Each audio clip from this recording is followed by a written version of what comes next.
Sydney টেস্টে ইন্ডিয়ার সংগ্রহ 185 রান 72 ওভার 2 বলে তারা হলো all out. Australia all out করে দিল এই ম্যাচও সেম টু সেম পঞ্চম টেস্ট ম্যাচে। তো এখানেও ইন্ডিয়ার সেম অবস্থা, আগের ম্যাচের মতো বাজে লেভেলের বাজে ব্যাটিং, একটা ব্যাটসম্যান টিকতে পারে নাই মাঠে, রান করতে পারে নাই। তো অস্ট্রেলিয়ার বোলাররা ছিল দুর্দান্ত, অবিশ্বাস্য বোলিং, তাদের বোলিং একাই নিয়ে নিল 4 উইকেট, অল্পের জন্য ফাইফারটা হলো না। তো কথা হচ্ছে রোহিত শর্মাকে ছাড়া এখানে খেলা হলো, এবং কি বিরাট কোহলি টানা 2বার চান্স পাইছে। মানে বাংলাদেশি আম্পায়ারকে চোর বলেছে তারা, অথচ বাংলাদেশি আম্পায়ার তাদেরকে বাঁচাইছে 2বার, 2বার বেঁচে গেল। তো বাংলাদেশি আম্পায়ার দেখাই দিল যে সে আসলে কোনোভাবে ভুল না, সে 100% সঠিক, এবং কি সে অনেক সাহসী আম্পায়ার, এবং কি দুর্দান্ত লেভেলের অবিশ্বাস্য একটা, মানে সে দেখাই দিছে সে কি জিনিস, কি আম্পায়ার সে, অথচ তাকে দাদা বউরা চোর বললো। তো আম্পায়ার বিরাট কোহলি সুযোগ পেয়ে 2বার সুযোগ পেয়েও কাজে লাগাতে পারেনি, আউট হয়ে গেছে। এবং কি রোহিত শর্মা ছাড়া আজকে স্কোয়াড সাজাইছে। আর কিন্তু জয়সওয়াল 10 রান নিয়ে আউট, এবং কি গেল 4 রান নিয়ে আউট, শুভমান গিল 20 রান, এগুলো হলো তাদের অবস্থা। সর্বোচ্চ রান হচ্ছে ঋষভ পান্ডে, 40 রান নিছে ঋষভ পান। মানে যখন খেলতে লাগছে একটা পার্টনারশিপ, তো এরপরে বোল্যান্ড এসে তাকে আউট করে দিছে, পরপর 2 বলে 2 উইকেট বোল্যান্ড নিছে, হ্যাট্রিকটা করতে পারে নাই। এমনকি গত ম্যাচে সেঞ্চুরি করা প্লেয়ার নীতিশ কুমার রেড্ডিকে ডাইরেক্ট আউট করে দিল, সে নিয়ে নিল গোল্ডেন ডাক।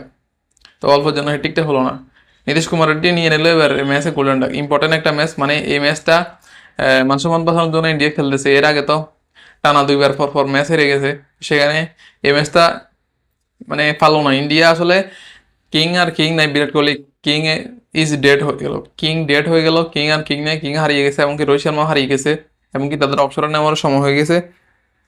তো আজকে পঞ্জাব টেস্ট ম্যাচে প্রথম দিনে এই অবস্থায় ইন্ডিয়ার 185 রানে ফুল ফতে ফতে, এবং কি জবাবে অস্ট্রেলিয়া নেমে তারা 1 উইকেট হারিয়ে ফেলছে। 3 বল খেলছে অস্ট্রেলিয়া নেমে, মাত্র 3 বল খেলে এরপরে স্টাম্পিং, এবং কি 9 রান নিছে, আর উইকেট গেছে একটা। আর জাসপ্রীত বুমরা কি অবিশ্বাস্য বোলিং করে পুরো এই 5টা ম্যাচের মধ্যে। তার যদি উইকেটগুলো দেখেন কি অবিশ্বাস্য, সবচেয়ে সেরা বোলার পুরো 5টা ম্যাচের মধ্যে।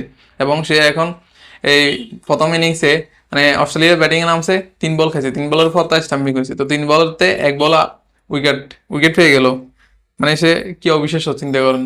মাত্র 185 রানের ডেল দিলেও ইন্ডিয়া এগুলো তো টার্গেট সেটে একাই নিয়ে নিবে। অস্ট্রেলিয়ার জন্য এগুলো কোনো ব্যাপার হলো, এগুলো একা নিয়ে নিবে টার্গেট সেট, এবং কি তাদের স্যাম কনস্টান্স একাই নিয়ে নিবে ওপেনিং নেমে এসে। তো এগুলো অস্ট্রেলিয়ার জন্য কোনো ব্যাপার না, এবং কি তারা এগুলো পার করে উল্টো বিশাল রানের একটা পাঁচ সমান রান করবে, লিড দেবে ইন্ডিয়াকে। তো ইন্ডিয়ার ব্যাটসম্যানরা ঠিক আর হলো না, হেরে গেল। মানে পুরো 5টা ম্যাচের মধ্যে 5টা ম্যাচে বাজে লেভেলের বাজে অবস্থা, এবং কি প্রথম টেস্ট ম্যাচ বাদে 4টা ম্যাচে বাজে লেভেলের বাজে অবস্থা ইন্ডিয়ার।